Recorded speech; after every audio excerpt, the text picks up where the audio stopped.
Regardless of niche market strategy, this vertical of financial sciences and services was generally happy with their bonuses this year, and often continues to be in a position to use academic application to a professional setting, which candidates appreciate. Let's talk about this sector today on Searching Smarter. Every year at Selby Jennings, we survey thousands of financial sciences and services professionals across the USA to benchmark salaries, the benefits they receive, and which factors would cause them to leave their company or entice them to join a new firm. Over the course of the next 4 weeks, we will be releasing 8 mini episodes where we unpack the findings of this report with leading market experts from Selby Jennings covering each of their respective verticals. Today, I'm speaking with Elizabeth Holmes, Manager of Quantitative Analytics, Research and Trading in our New York office.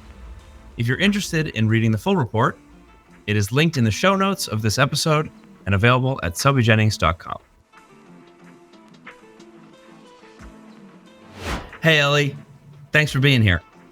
Thanks for having me. So, for those who are familiar with you, they would know that you've been with the business for 6 years, 7 years?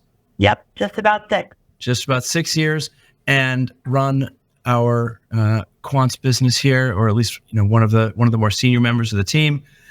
Started from a consultant, now managing multiple people across multiple parts of our quants team. So nobody better to talk about this space than you. So obviously, given this little mini series is primarily around the bonus report and salary survey that we conducted, just getting general market insights from that. The first place to start would be, across various sectors, certain verticals and certain parts of finance were happy with their bonuses. Certain parts were a little bit less satisfied, or certain parts said that theirs met their expectations, others may have not, or were a bit more surprised, good or bad.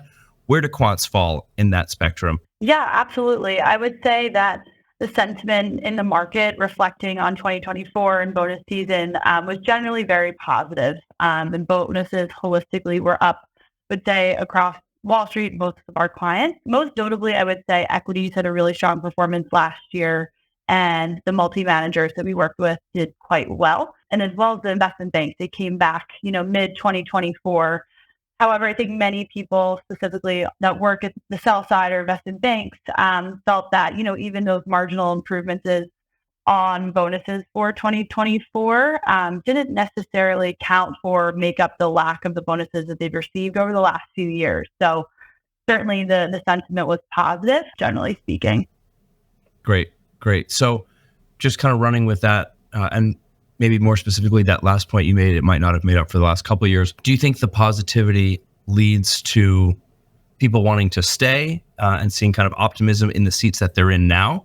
Or do you think that might lead actually to maybe more attrition in the sense that they're thinking like, I've finally gotten a good bonus for the first time in a couple of years. Might be a good time to check out what's out there. Are you starting to see that in one way or another, or do you have thoughts on that one way or another? Yeah, absolutely. And I think for our sell side clients, again, people have been reluctant to make career moves or job moves over the last few years, right? But I think because of that positivity in the market, and of course, given all of the external volatility that's gone on in the market in Q1, I think people are seeing that there is certainly lots of opportunities out there. So given that volatility as well, there's been a number of layoffs in different subsectors within the industry in Q1, notably across long-short equities, index rebouts, the macro space too. So all that being said, I think we've seen a lot of our clients and namely some of those hedge funds that are in stronger market positions really capitalizing on the opportunity to attract talent from both the buy side and sell side teams, especially when they can leverage individual, shorter or even maybe non-existent non-compete periods or notice periods in some cases to really help supplement their legacy teams or new investment teams that they're trying to build. A tale as old as time, buy side taking sell side talent, especially because of the lack of non-competes or shorter notice periods for that talent, yet still really strong talent. So that's interesting. Is there a particular area? I know you mentioned, kind of long short or index rebound. Are there skill sets, maybe, your active rec load or kind of just like generally the types of candidates that are coming in? I guess maybe this is a two-part question. Are you seeing the candidates to be from a certain area or from a certain with a certain skill set or background? And secondly, are they motivated to make a move because of their bonus or just more generally or otherwise? Yeah, absolutely. I guess, again, two-part question there. But I would say there's definitely been a push from a lot of our clients with kind of the advent of LLMs and lingering sentiment that these quant funds have around adopting machine learning practices has really come to a head. So we've seen a bit of a race, if you will, for these funds to, position themselves well with the talent that they currently have, so that, the impact and what they're developing and building will really set themselves up in the next 3 to 5 years. So when these, models will have practical impact. So I would certainly say, there's been an increasing number of clients that have been looking at candidates that have also been coming from the tech industry as well, or even some of the prestigious, research labs that are looking for those front office related hires. All right. So a little bit of a pivot in the conversation, more just generally around candidate motivations, kind of bonuses aside. Obviously, traditionally in the quant space, highly academic field, right? Highly academic backgrounds. And oftentimes the candidates, at least historically, have been motivated by the opportunity to apply their studies, right? Not just in a model building environment, but publications, research, and working, even kind of like continuing that academic setting. And a lot of financial institutions are offering that even still.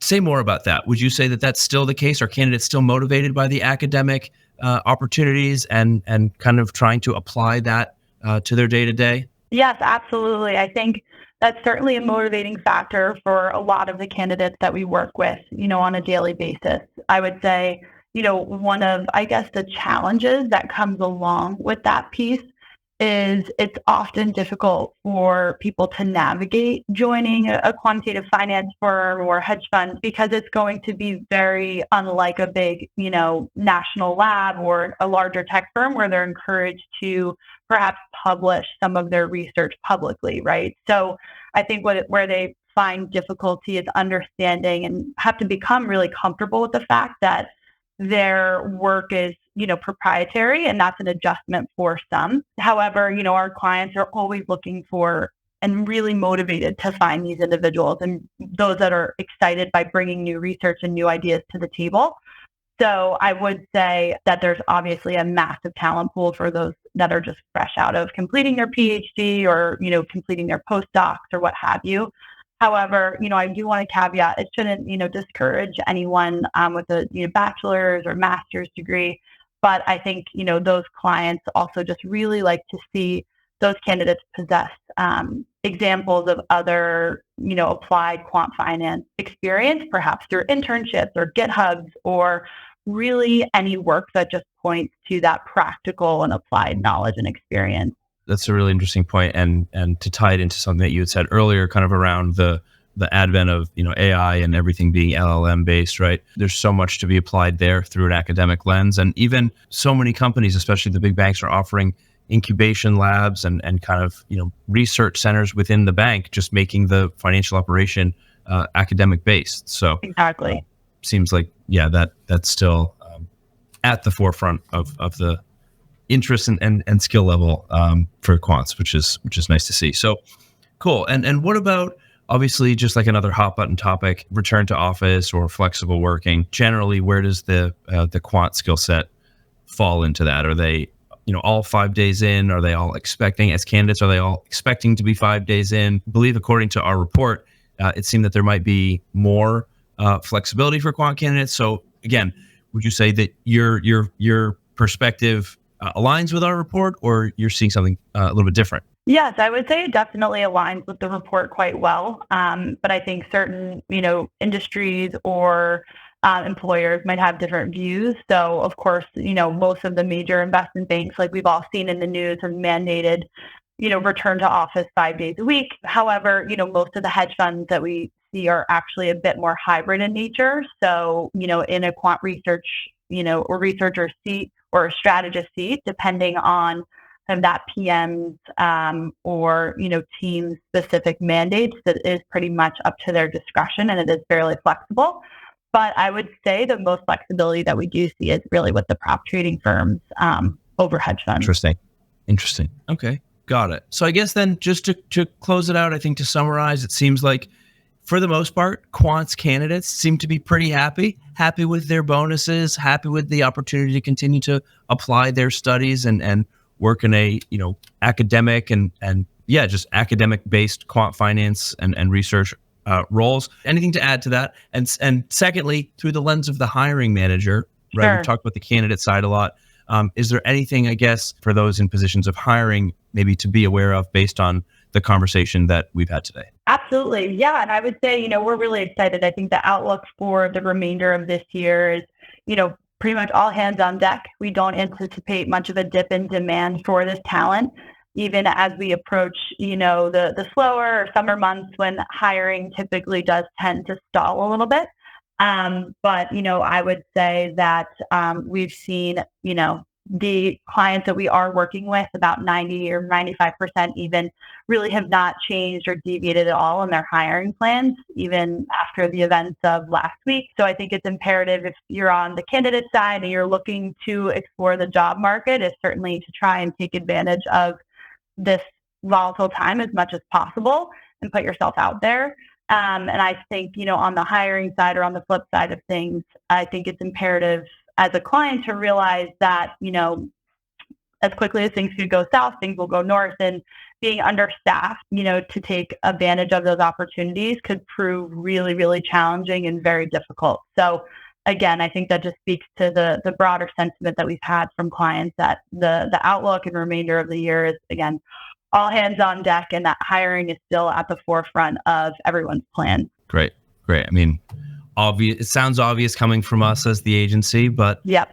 always encouraging being on the front foot with regards to applications and with regards to hiring and being efficient in hiring.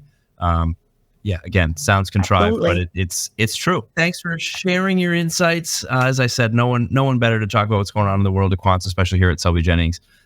So thanks for this, and I'll see you around the office. Yes, see you soon. Thank you. That's all for today's episode of Searching Smarter. If you found this conversation valuable, be sure to subscribe so you don't miss an episode. Until next time, keep searching smarter.